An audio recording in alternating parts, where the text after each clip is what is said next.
Hi, I'm Doug Siglin. I'm the Federal Affairs Director for the Chesapeake Bay Foundation based in Washington, D.C. And I'm Tom Pelton, Senior Writer for Chesapeake Bay Foundation. Well, what happened yesterday? Yesterday, Maryland Senator Ben Cardin began to circulate for discussion, more accurately, a new piece of federal legislation that's called the Chesapeake Bay Ecosystem Restoration Act of 2009. It's a very significant piece of legislation for the Chesapeake Bay. What would it do exactly? It does lots of things. There are several sections of the bill, but the main part of the bill, the thing that I think is the most important for the Bay, is that it would seek to put a new system in place that would bring all sources of nitrogen, phosphorus, and sediment pollution to the Bay under control for the first time. Including runoff pollution? Yeah, runoff is a huge problem for the Bay. Agricultural runoff, urban runoff, suburban runoff, and it's been probably the hardest thing to get our hands around. And Senator Cardin's bill sets up a new system by which that runoff really would be brought under control. There have been two missed deadlines for Bay cleanup. Would this bill set a firm deadline? Yeah, there have been two missed deadlines, and citizens have been very frustrated. There was one in the 1980s that set some goals for the bays that were missed. There was another one in the year 2000 that set more goals for the Bay, and that one's been missed or about to be missed. The thing that's different about this bill is it doesn't set goals for the Bay. It's really action-oriented. It says that the EPA will do this, the states will do this, there will be a system of reports that have to have firm dates and deadlines, and if those firm dates and deadlines are missed, there will be penalties, and it really changes the game. There's been a real problem with accountability in past Bay cleanup promises. It sounds like this makes a real change there. I think it really does make a change in accountability. The way that the Cardin bill works is that it would amend the Clean Water Act, and it's sort of a natural evolution of the Federal Clean Water Act that would mimic what we've done with Clean Air over time. The Clean Air Act has actually been relatively successful.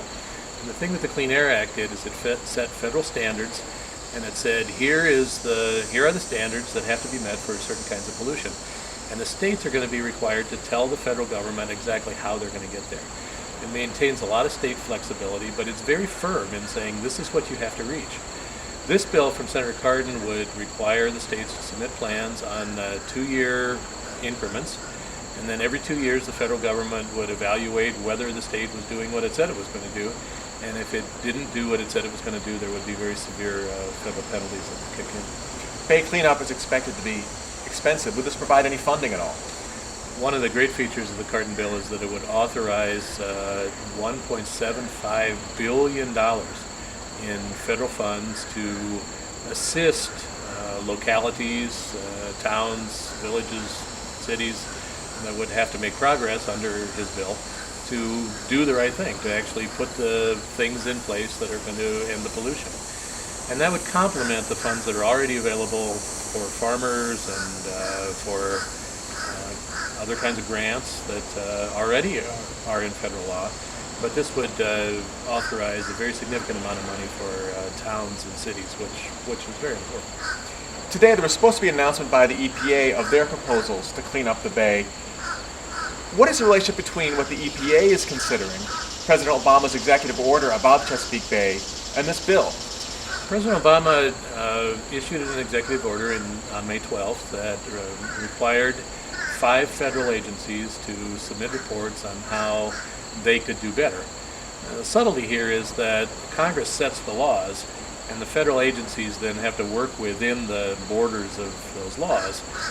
For clean water, the principal law is the Clean Water Act, and the Clean Water Act was passed in 1972, then it was amended in the 1980s and really hasn't been touched for the past 25 years, and it has been shown to have some limitations. And so President Obama and the Environmental Protection Agency are going to issue these reports soon.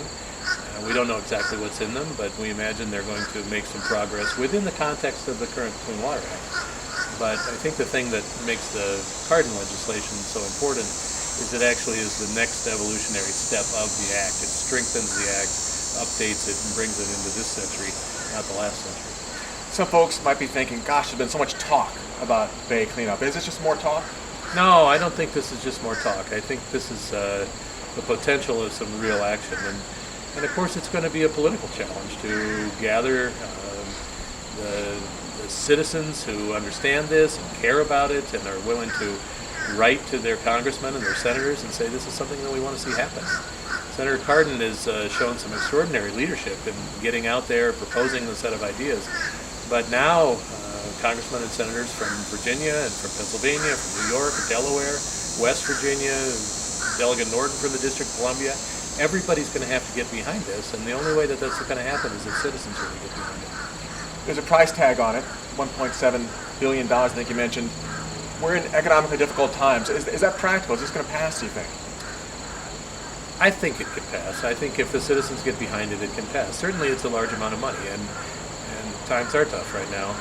But the federal government has a huge budget, and the way the federal budget really works is money can be allocated to one thing or it can be allocated to something else. And what Senator Cardin is saying is that the Bay, which is a national treasure, is extraordinarily important and deserves to have not only firm rules in place and firm teeth in place for what happens if pollution targets aren't met, but deserves to have a larger share of the federal budget going to help facilitate that process. And that's something that we as residents of the Chesapeake Bay watershed need to get behind, because I'm fine with money going to Iowa or California or Texas or Hawaii or some other place, but I'd rather have the federal funds be here to clean up the bay. What's the economic upside to a cleaner bay? Oh, I think there's tremendous economic value to the cleaner bay. There's from a recreational point of view, it brings millions and millions of dollars into this region. From a point of view of just our social values, the bay is a hugely important thing for not only the state of Maryland but all the states around here.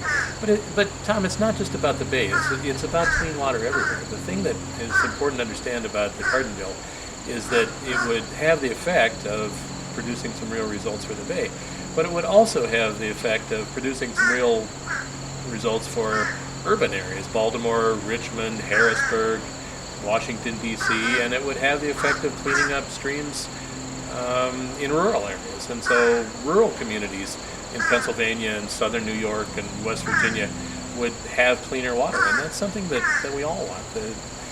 Nobody wants dirty water. You can't find anybody that says, oh, let's have polluted water.